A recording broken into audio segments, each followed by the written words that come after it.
Wouldn't it be cool if you could only hang out with high caliber people, the movers and shakers who are actually doing things?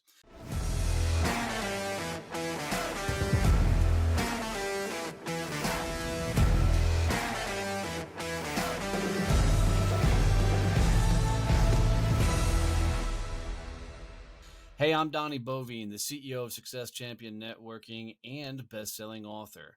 Hanging out with me as always is Kevin Snow, the sales and automation tactician and genius. And in this show, we talk about how to grow your business through sales, marketing, business development, and networking. In this episode, we are going to dive in how to hang out with the badasses, the people that are in the know, doing the things, and can open the right doors for you. So, before I launched the companies, I did a ton of networking around town, and I got frustrated with some of the places that I'd find myself in because it wasn't the right people, wasn't the right conversations, and you could just tell they couldn't get you into the conversations that you wanted to get into. So I kept looking for these more high caliber rooms and things, and that's where I came up with the idea that CEOs go to breakfast, middle management goes to lunch, and salespeople go to after hours. And that theory got flipped on its head one night when a buddy of mine, invited me to a private poker, uh, session, and he said, "Bring a wad of cash." And so this was an interesting thing for me because in my head, CEOs and decision makers didn't do anything in the evenings; it was all in the mornings. And this particular event was in the bottom of a very hoity-toity club with restaurants, entire athletic centers. I mean, the who's who of our town were in this building. And when I walked into, it was actually, kind of tucked away in the athletic center. When I walked into the athletic center, I realized as soon as I walked in that I was definitely sitting in a room with a lot different caliber people than I typically found myself in. And I also realized in this moment, this night was going to cost me a shit ton of freaking money because I was going to hang around for a while and I suck at poker.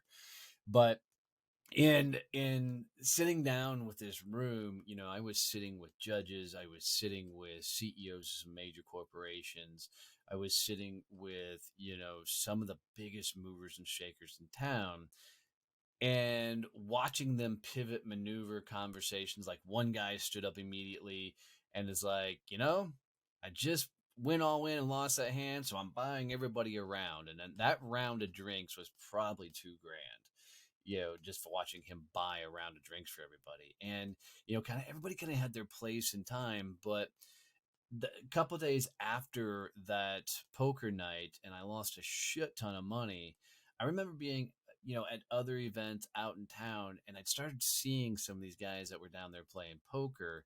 And there was almost this level of acknowledgement, or this there wasn't a private handshake, but it kind of felt like that, right? That you had this untold secret out there that you were hanging out with these type of people, which led to some really cool dealings and some really cool conversations for me and my business as it grew, especially selling sales training, because it opened up some really cool doors.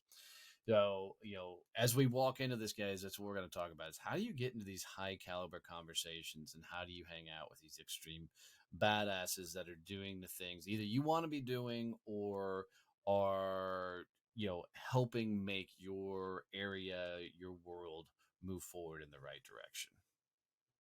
You got any crazy stories like that, Kevin, where you Oh, found yourself in these kind of, you know, crazy rooms that, you look around and it's filled with just ridiculously high powered people? uh, yes. It's. I partied with Korn one night, the band.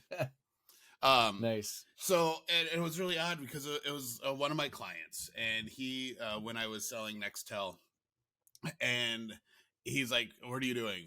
And I'm at home. I'm like, I'm at home. He's like, "You need to meet us downtown."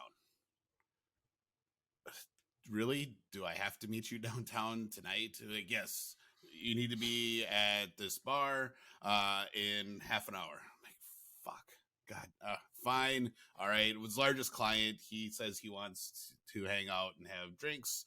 We're going to hang out and have drinks. So I head downtown, like, where are you at? It happens to be the Gentleman's Club downtown where he wants to hang out that night. So I show up, I walk in, I tell the guy at the door, hey, I'm here with so-and-so. It's like, awesome, here, follow me. So didn't have to pay to get in. And I get back there and he's like, yeah, my table's, someone's in my table. I'm like, what? Yeah, we normally sit back there and someone else is there. So, so he was literally, he literally parked outside of that area in another table. And, every girl that walked by, he hired and had to come hang out with us. So none of them could get back there. And at some point, Jonathan Davis comes up and says, hey, what's going on? And he's like, well, this is where we normally sit. And he's like, oh, dude, we didn't know this was normally your table. We just came in, they put us here. And it's like, it's all good. So the rest of the night we hung out and partied with Monkey and Jonathan Davis and everyone in the Korn band. And that's cool. Yeah, and it was my customer, a bunch of his clients, CEOs of his businesses, and the money that was being thrown out is like, yeah, just bring us another bottle of champagne. I'm like, this is levels above my income at the time. But it was cool. And it was an experience I've never had before, probably never will again. But he and I became really good friends for a while, and I got to know a lot of his friends who were CEOs of other companies, and it really became this networking thing where I was getting into a lot of businesses that I wouldn't have had access to if I hadn't gone out and did this event. Yep. And I think there's a couple of things to unpack in both these stories.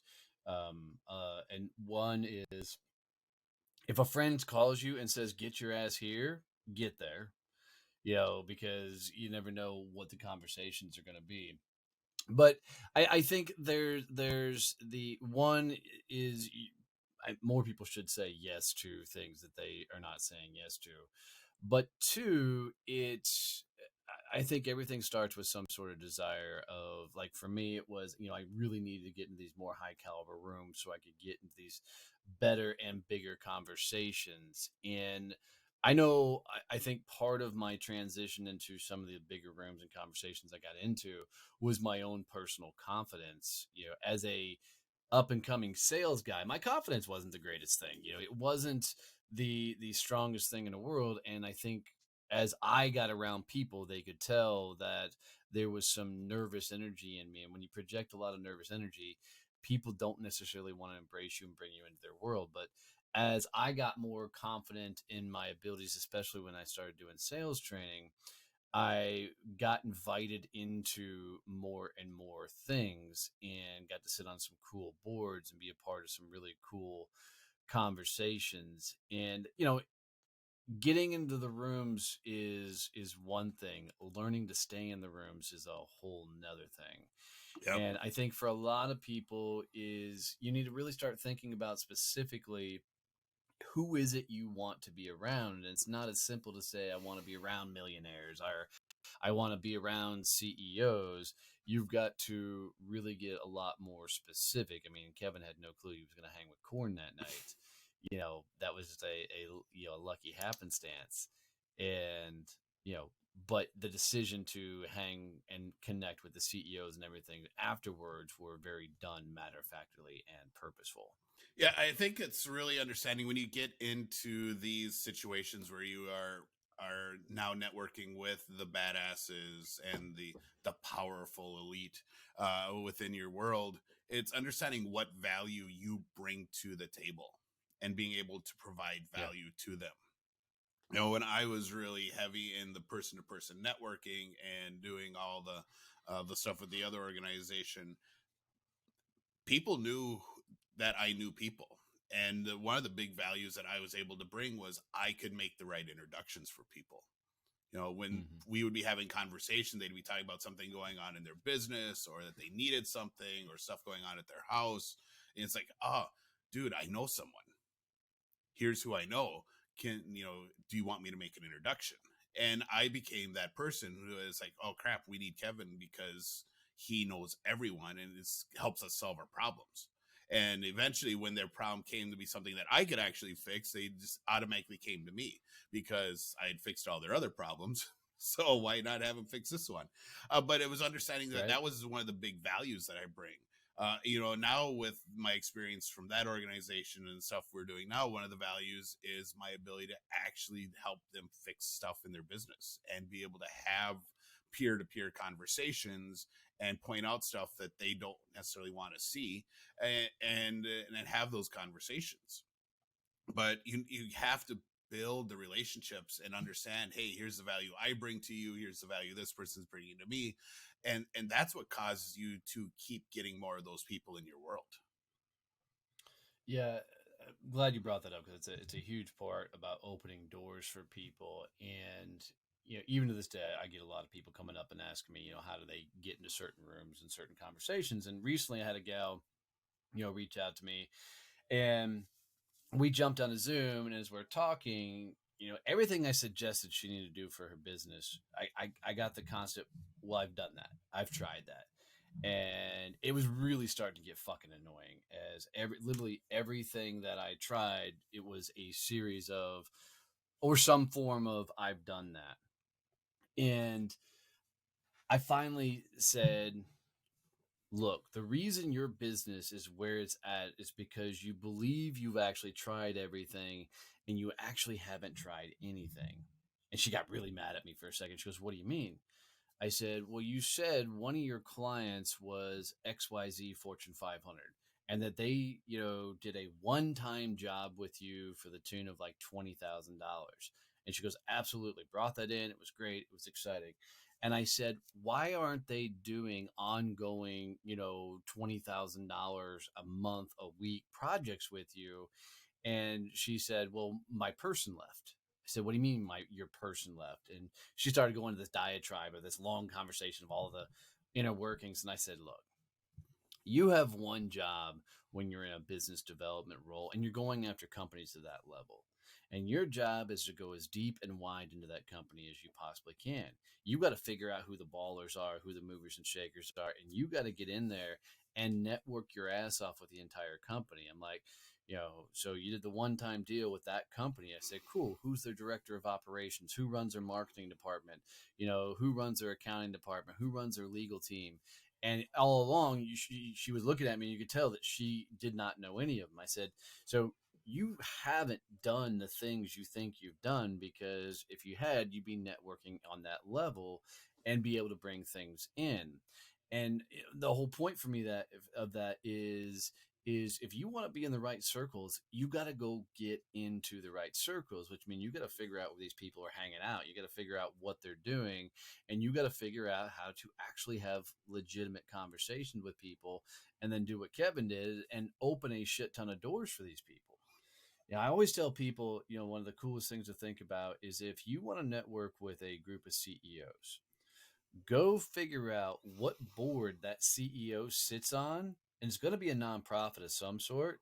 Go figure out where a gala or an event or something's happening that supporting that nonprofit, and go sell 2 or 3 tables for that event.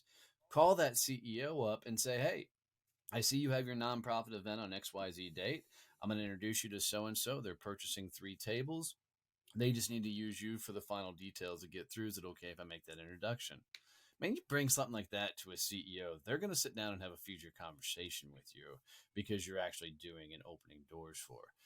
But that's to get in these circles. That's what we're talking about. I mean, you got to up your game to be actually trying and proactively doing things to get into those conversations. Yeah, what you're saying about understanding who everyone is in the company is so key. That was one of the reasons when I was doing corporate sales, I would have my one contact, but I still wanted to have FaceTime with all the other people that were touching that account. Even though I had people that were doing my accounting, customer service stuff, and technical support, I still wanted to have some interaction with the people that were interacting with those people. You know, I wanted to talk to my client's accounting department and make sure things were going. And I wanted them to know my name so that if someone left, other people knew who I was. You know, I didn't want to just talk to my person. I wanted to talk to the people that were, you know, utilizing the product or service too. So that if when they got promoted into this position, they still knew me, and they would keep using my stuff and giving me money. So it was really key to, you know, use that relationship as a gateway, and to get introduced into other people that were in their world.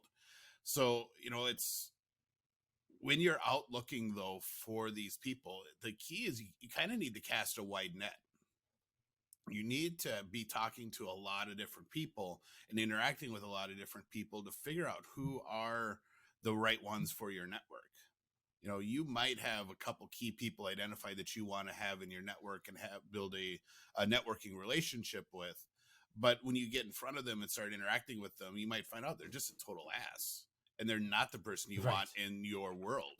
You know, there are some people that I'm interacting with now on social media that keep popping up on other people's posts. I'm like, wow, you are so negative. Why is everything the glass half full with you? Or the glass half empty, the negative version of that. Why are you that person all the time? And I'm like, I don't even want to interact with you anymore because you're just negative. So that's the risk you run. If you said, oh, I want to network with these three people, awesome. What if those three people suck and they're not who you think they are, because Right. their public view is done really well. You know, you need to have that wide net, and you need to be talking to lots of people, because you never know who you're going to find out and who you're going to find that's going to show For up in sure. your world. You know, look at the relationship Donnie and I have now. You know, when we first met, I was like, yeah, this isn't going anywhere. This isn't a big thing. He's not my client type. He's not who I'm looking to do work with. He doesn't want to give me money. This isn't a relationship. It was All all true. true. But you know, now 4 years later, you know, we own companies together, and we're changing the world, and it's because, you know, we still built a relationship, and everyone changes. For sure. You know, I was watching a movie over the weekend as we were working inside the house because it was so fucking hot outside. And I turned on The Irishman, and if y'all haven't seen it, it's got the three fucking just the dudes you want to see in a movie with De Niro, Pacino, and Pesci, you know, all in this movie. And the movie's really about the Irishman, but it's the story of Jimmy Hoffa. And you know, Pacino's playing Hoffa, and you know, De Niro's playing the Irishman. But the point of me bringing that up is, you know, the Irishman really starting off was a truck driver, you know, delivering meat and stuff. So the way the Irishman became, you know, known as the Italian mafia, you know, Irishman guy, was he started becoming a guy that could do the things for people. And now, granted, he was whacking people and all kinds of stuff. So I don't want you to go out and kill anybody, but he learned to say yes to a lot of things early on and get people what they need and do the things that people have. And I think it's the same thing for, you know, you as you're building your business out, is you got to go figure out what people need, and you got to go open those doors for them, and you got to continually find yourself as the person that gets the phone call when people are looking, needing, you know, and doing things, because you're the guy or gal that can open up the doors. And the more you become a useful asset, I can't say that word, the quicker you're going to become somebody's go-to friend or confidant that can, you know, do and you know, make sure everything happens that it needs to happen. And I forget Joe Pesci's character, you know, in this movie, but he plays one of the most connected mafia guys outside of Hoffa. And there's several times in the movie that said, you know, if you needed something to happen, you know, Joe Pesci was your guy.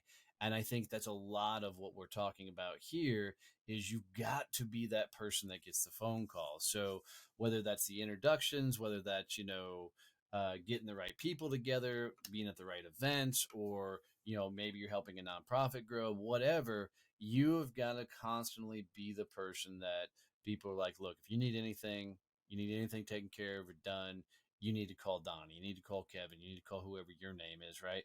And put yourself constantly in that position. And the only way you can do that is what Kevin said: is you got to create a wide ass net of contacts and make a collection of people. And if you haven't heard us talk about, ranking out your network, go back and find that episode. But this is literally the ability to put the right people together, the right time, so you stay top of mind, and you'll continue to be invited into the right rooms and the right Yeah, conversations. one of the I think, things I learned is, especially as I was getting older and having different types of experiences, I started to have different networks. I had my veteran military network, I had my business network, I had my BNI network, and they didn't all mix. And I really, for the longest time, I kept them all separate and didn't intermingle them, mostly because I was not sure how everyone would do in the veteran world, because we network a little differently than everyone else, and we're a little bit more aggressive and raw at times. So I didn't know how everyone would take it. So, but one of the things I've learned is you don't know how that's actually going to go. So I've gotten much better at letting all those pieces of my life overlap. And I've letting my business clients get exposed to my veteran contacts on LinkedIn and Facebook and be part of that world. Because you don't know where the connections are going to come. You don't know when someone's gonna be like, oh, dude, I just ended up talking with this guy that you connected us with, and it was freaking amazing. And we're doing this stuff now from two completely separate networks. So you need to be willing to let everything overlap and bring people into parts of your world that you've always kind of kept out, oh, well, this is just for these people. You can't do that anymore. People want to have the full relationship when they have the people in their network. Now they don't want to just, oh, this is a my veteran friends thing. No, yep. I'll bring my civilian friends to those now. I will usually utter a disclaimer prior so that they know what they're getting into, but let them experience it. You don't know what relationships are going to happen. So, that's my big thing. Yeah, now no, for I love it. I love it. And I think, really for this episode, guys, it's one is you got to figure out, in particular who you want to be networking with, and make those you kind of your key goals and target. I mean, two, you got to find yourself in the rooms with these people so that you can get in the conversations. Three, you got to be the person that has the Rolodex that can open up doors for other people so you can make those introductions and make sure that, you're connecting the right people. And four, you've always got to position yourself as the person who's going to get the call, right? The person that knows the right people in town. And when you vouch for somebody, people are going to take that conversation, and make sure that it's dialed in. Yeah, and remember that CEOs are people. They, these people you want to network with, they like doing the same things everyone else does. For sure. They like playing poker. They like a good bourbon. They like shooting. They like sports. They like going out and doing things. They like concerts. Figure out those things that they like, and that's how you build a relationship, is by doing those things with them, not just showing up at a business event. 100%. They put their pants on the same way you do, one leg at a damn time. So, as always, guys, if you got any value, any tips, tricks, something that you can use out of this episode, please leave us a review. Make sure you're subscribed and share this out with one person that could be of value to this. And as always, love you, mean it. See you, bye.